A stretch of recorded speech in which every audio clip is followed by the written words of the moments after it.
How's everyone doing? We are 9-4 and more, where we talk Jaguar football and other news around the National Football League. And today we have a special video. It is the Jacksonville Jaguar 7-round mock draft, our first mock draft for the Jaguars. The draft is in about 4 weeks. So let's go ahead and get right into it, Brandon. Yeah, man, I'm excited. It's finally April. Yes, it is. All right, so we are picking first for going 1-15. We are awarded the number one pick, and I think we don't really need to talk much about it. I think it's Trevor Lawrence consensus, right? If it's not that, then there's a mass panic. Yeah, so we both have Trevor Lawrence going to the Jaguars, the future quarterback for the Jaguars, and I think he's going to be an all-star. But we do have another pick in the first round from the Jalen Ramsey trade with the Los Angeles Rams in 2019. Who do you have the Jaguars taking at pick 25? It really goes up and down of like who's available, but I think we talked about it beforehand. I think Urban's going to want to fix this offense first. I think he spent majority of his money on the defense and free agency. I think he wants to build the offense with the young guys that he likes. He likes speedy guys. He's a Florida guy. He's going to pick Tony here. If Tony is there, I feel like this is his ideal slot guy, this speedy slot guy to break tackles. I think that's the pick that he's going to go with.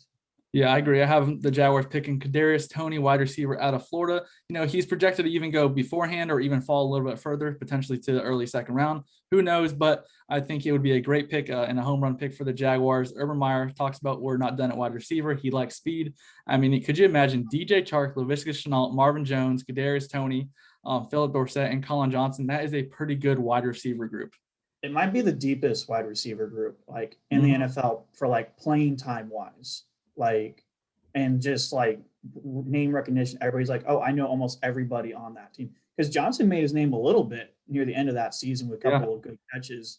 So, man, this could be a really good offense, especially like the wide receiver core is like just set. Especially with DJ Chark on the outside, Marvin Jones can be on the outside. You have Kadarius Toney and Laviska Shenault both inside. Especially if you have four wide receiver set, could definitely be deadly. Yeah. So now we have the first pick in the second round, pick number 33. Who do you have the Jaguars taking? I have Dylan Radunz from North Dakota State. I think we need to address offensive line. We did not do anything with offensive line in free agency. So I think Urban may like the tackle group in this class. And he's a good guy to put away for a year. He was in North Dakota State. He only played one game last year, but he shows potential at right or left tackle. So why not just put him in your camp, see what he has? And I mean, I don't know if Cam Robinson's going to be on this team next year, only 1 year deal. Juwan Taylor regressed last year. I think they need to address tackle position here. I can see them definitely drafting a tackle, and especially someone like Dylan, who's very versatile, can play left or right.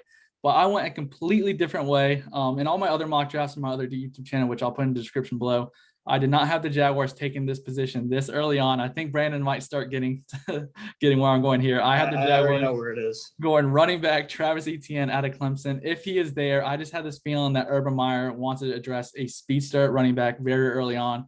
And James Robinson, Travis Etienne, that could really be the next Kareem Hunt and Nick Chubb duo. I know you're not a big fan of the move, but I do think if he is there, the Jaguars might potentially pull the trigger. I will say I don't hate it.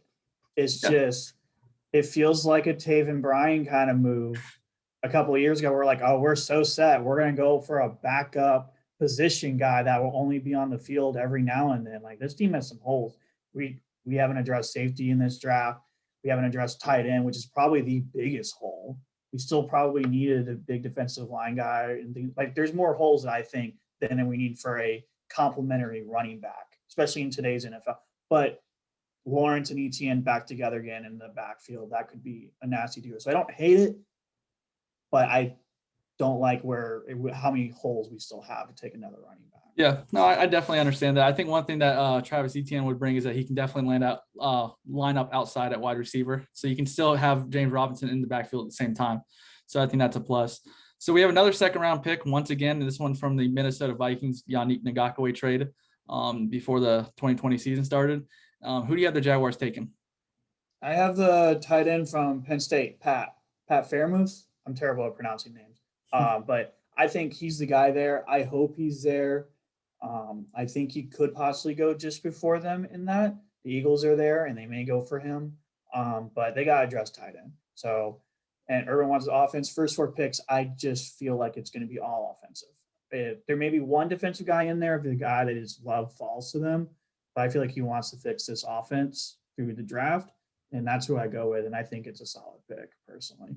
I can definitely see that, and that's actually who I have the Jaguars taking, Pat Freiermuth, tight end out of Penn State. And something interesting is that his tight end coach is actually our tight end coach now, so he's definitely going to be pushing to get his guy in here. I see one of those, like you mentioned, pounding the table kind of thing. So I'm hoping the Penn State guy's doing that to Urban, so that way he's like, okay, let's go get this guy. And like you said when you were right before I said we were drafting him as well, is that you said that he might get drafted a little bit earlier. I can definitely see that. And if he does get drafted, I think the Jaguars could potentially draft someone like Tommy Tremble in the 3rd round, the tight end of Notre Dame, if Pat Freiermuth is not there. Yeah, the tight end class drops pretty significantly out of those top 3. The guy from Notre Dame you just mentioned, he's kind of going up, but there's a clear 2. And after that, it's pretty much hit or miss, I feel like. So yeah, that's why I feel like we got to get this guy when we can. And I think we both would love to get Kyle Pitts, but I mean, you look at the 49ers, they had to trade up like 3 first-round picks to go from 12 to 3. Imagine we'd have to give up too much. We'd have to give away too much. We have too many holes to fill, still a very young team. Maybe if we're like Super Bowl contenders and we have all these picks, yeah, go for it. But you can't do that. You can't do that. Yeah. And the only way the Jaguars trade up, my opinion, is that somehow Kyle Pitts falls to like number 15 or 16. Then I think the Jaguars pull the trigger. There's no way. There's no way though. But that's the only way the Jaguars would pull the trigger on someone, something like that. So we have another pick, and that's the 65th pick in the 3rd round. Who do you have the Jaguars selecting here? Javon Holland, safety from Oregon. He's a kind of like strong safety, box linebacker, big nickel, whatever you want to call it now.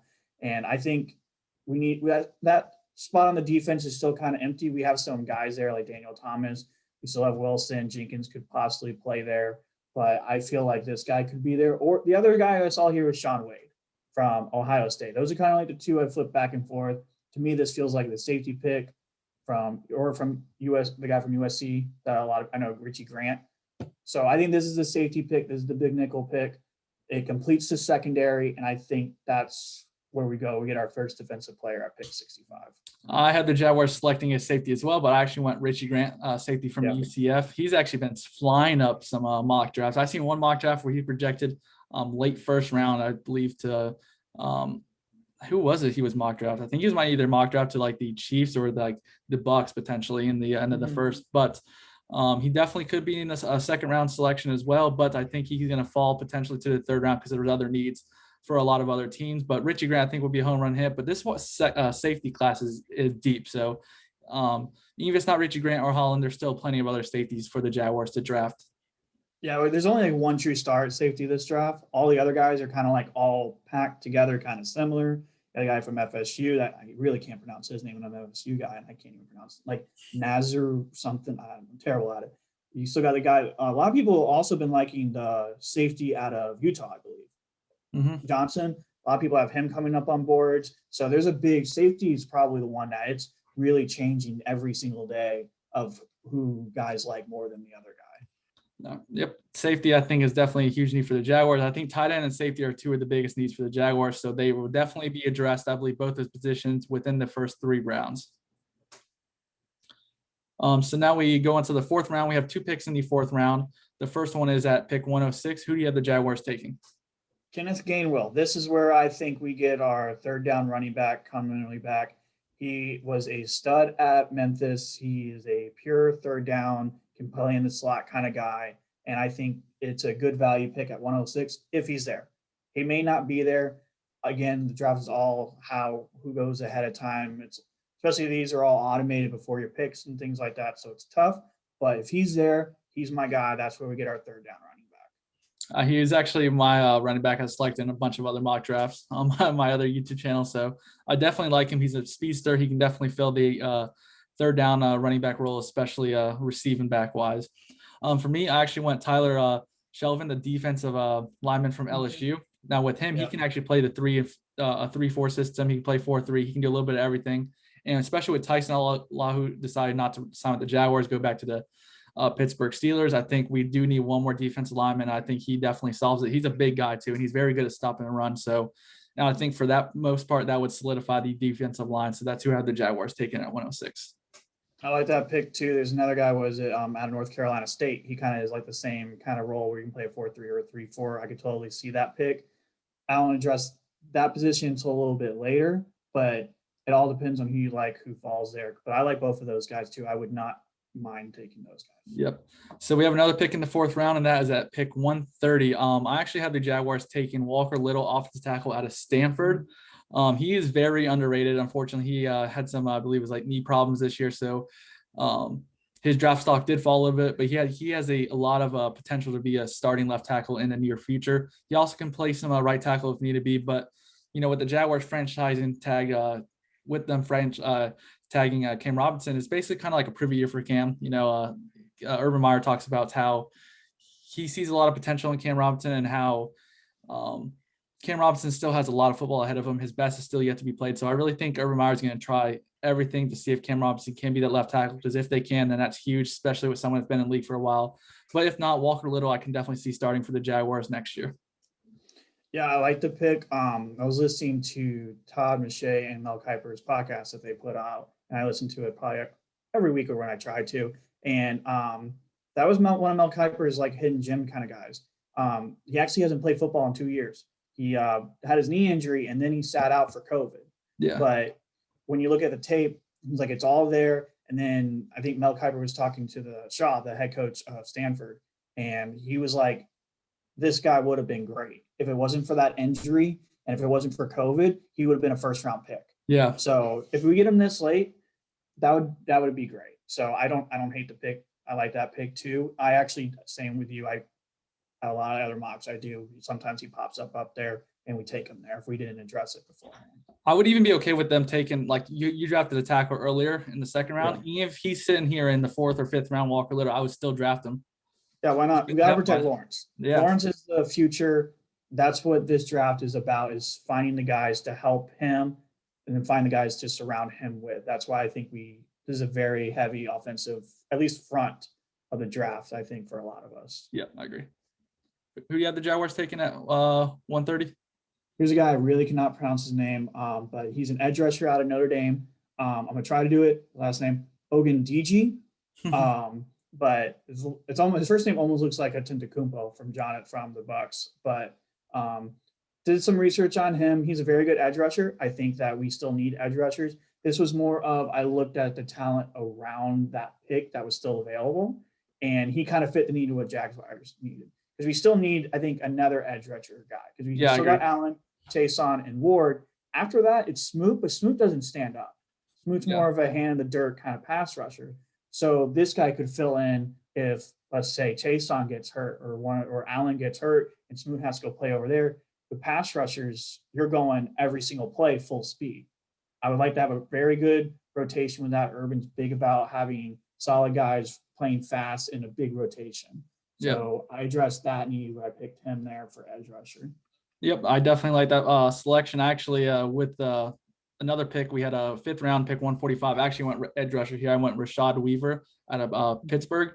What I really like about him is that he plays 4-3, but can also play a 3-4 standing up edge rusher. So once again, both seeing the need that the Jaguars need to address another edge rusher. And I think he's a great rotational guy. I think he's someone that can get 5 to 6 sacks a year, can definitely fill in the void whenever Josh Allen or Chason need a break, or if one of them, knock on wood, happens to get injured. So I definitely think you need more depth there. And also adding another edge rusher would definitely boost up this defense line to make it even faster. Yeah, 100%. I think we're going to get a lot of guys who can play multiple positions when we get near the end of this draft. That's the only way they're going to make this roster. They're going to have to play more than one position if they're getting picked this late, with all these picks happening, if they want any shot at making the roster. Oh, absolutely. I agree. I mean, Urban Meyer talks about being versatile. He likes a lot of his players to be versatile. And I don't think last year, I believe we had like 11 or 12 rookies, maybe even 13. Because we had a few undrafted. We had the most in the league. Yeah, that's not going to happen this year. You're going to see potentially a 5th or 7th rounder get cut this year. 100%. So anyone, the way I look at it, picks in the first and second and third round, they're pretty much locks to make the team. Everyone else, 4 through 7, you're either a hidden gem or you better bust your butt to make this roster. Or some veterans going to get cut that people like Quincy Williams could get cut, Wilson could get cut. Mm-hmm. I'm all about Taven Bryan getting cut. I feel that's going to happen. And then especially linebacker might be one of our deepest. We just signed a guy from Kansas City. Yeah. this coming off the Super Bowl, like there's going to be some names on the linebackers, Jacobs, Wilson's, Quarterman, all guys that we just recently brought in or been starting or playing significant minutes.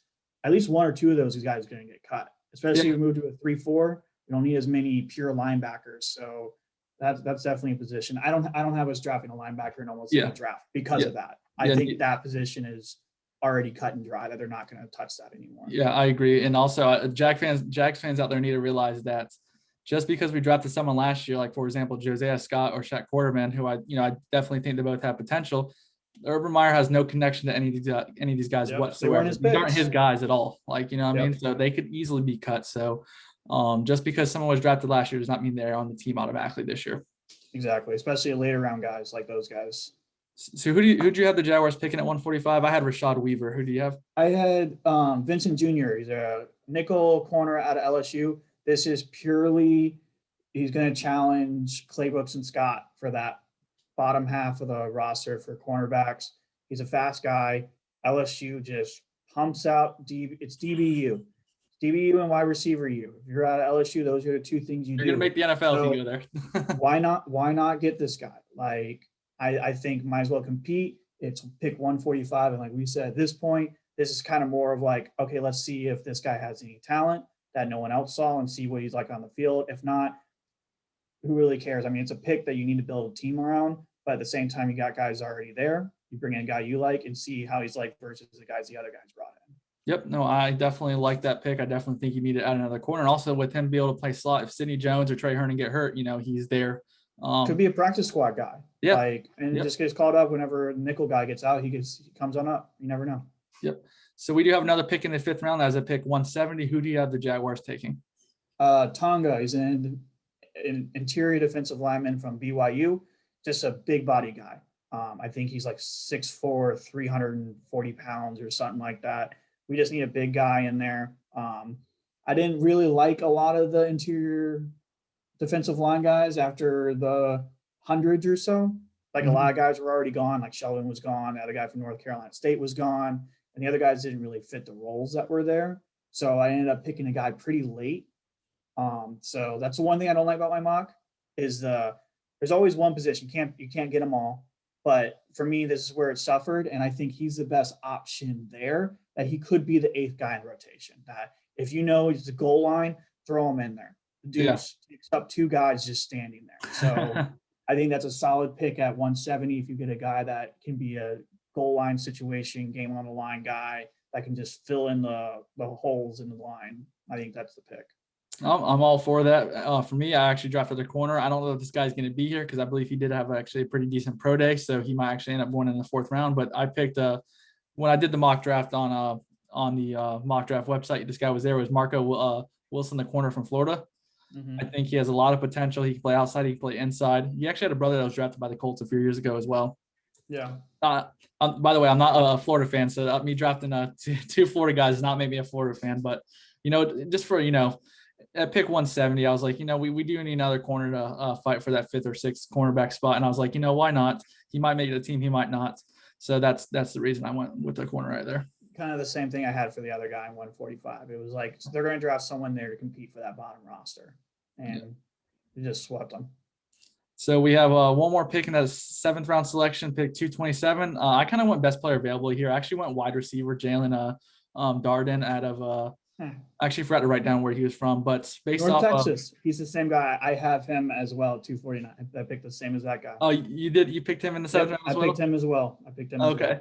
I think I wrote 227 down on accident, but it's I think it's 249, isn't it? 249. That's what it has on the website. So I was like, what? He might not make the team, but it's a practice squad guy. He's a speedster, and who knows? Maybe he makes the team. Philip Dorsett doesn't, but practice squad guy. Wide receivers get hurt, so I was like, I'm just gonna pick best player available, and he's a speedster. Urban Meyer talks about he likes speed, so that's why I went there. I went the same exact logic there. I looked at the list that was there, and I didn't really. No one jumped out of the page for me. Usually 7th round picks, you don't have anybody that jumps out. But this guy was pretty athletic. He may not be there. He may go higher than that because we're kind of all thinking the same thing. That's usually what you do. 6th, 7th round, just draft a dude who's incredibly athletic and see what he can do in your camp. Hope you hit a gem on him. That's exactly. And he's at North Texas, small school. maybe not a lot of players around him to help him showcase what he actually had. And who knows, worse things happen. I'm knocking on wood that Agnew stays healthy, but if he goes out and we cut Clay Brooks and we cut Cole, who's going to be our return guy? Yeah. So why not just have a guy who be your backup safety net for return? And when Dorsett is out, you can put him in there to try to fill the same role. No, I agree. Definitely need a backup. That's a good value at that pick if he fills that role. And he's 5'9", really fast, and like you said, he can play kick and punt returner. So if Clay Brooks is somehow gets cut or gets injured, and Agnew is not there, and obviously with Cole going to free agency going to the Jets, we definitely would need a backup returner. Especially if he's on special teams, he could always get called up easily. Not special teams, practice squad. He can always get called up. So yeah, and 7th round guys usually aren't taken, especially special teams guys, because they don't get that time to shine during a preseason. There's only 3 preseason games. I don't see too many guys getting taken from other practice squads to other teams this year. Yeah, I agree.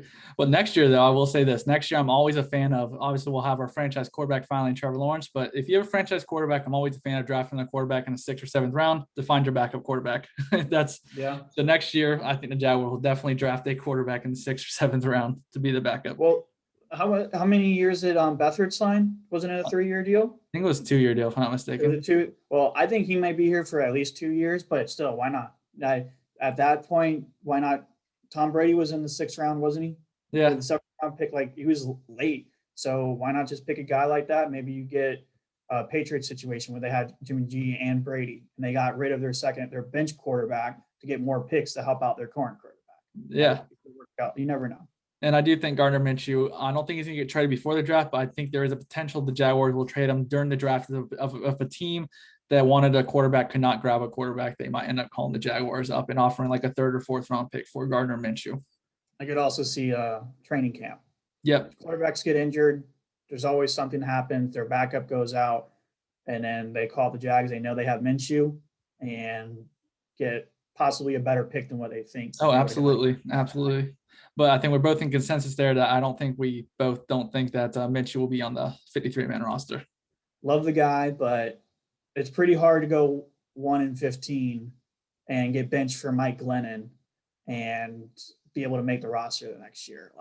That is a little difficult. And they brought CJ Beathard in. I think his contract like 2 years, $6 million, like $4 million guaranteed. So most of his contract's guaranteed. They're not cutting CJ Beathard by giving him all that. And they're not going to keep 3. No one keeps 3 quarterbacks anymore. He's not going to make practice squad. Someone will take him from the practice squad. So you might as well trade a guy.